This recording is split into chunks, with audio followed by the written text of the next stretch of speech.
இப்போ நிறைய பேஷண்ட்ஸ் 40லேருந்து 50 வயதிற்குள் காது கேட்கும் குறைபாடு நிறையா இருக்குது.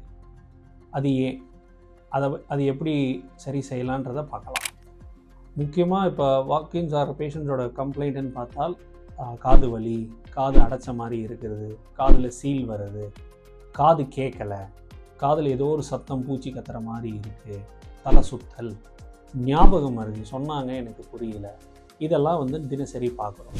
முக்கியமாக உதாரணத்துக்கு இப்போ இந்த வின்டர் சீசனில் நிறைய முக்கியமாக பார்க்க வேண்டியது காதிலேருந்து சீல் வருது அதிகமாக இருக்குது. ஏன்னா காதில் பட்ஸ் போடுவோம், சம்டைம்ஸ் அந்த காதில் வலி வரும்போது நம்மளை அறியாமல் ஏதாவது குறையும் போது இன்னும் ஜாஸ்தி ஆகிடுது. ஸோ இந்த மாதிரி நேரத்தில் ஹியரிங் லாஸ் அதிகமாகிடும், அக்ரிவேட் ஆகிடும். இதை யாரும் லேசாக எடுத்துக்காமல் இம்மீடியட்டாக காட்டுவது நல்லது. எர்லி ஸ்டேஜ்லேயே இதை டிடெக்ட் பண்ணி இதுக்கான ட்ரீட்மெண்ட் மருந்துகளோ இதுக்கான டெஸ்ட்டுகளையும் கரெக்டாக பண்ணினால் சீக்கிரமாக இந்த ஹியரிங் லாஸு இந்த 40லேருந்து 50 வயசு வரதுக்குள்ளே ஸ்டாப் பண்ணிடலாம்.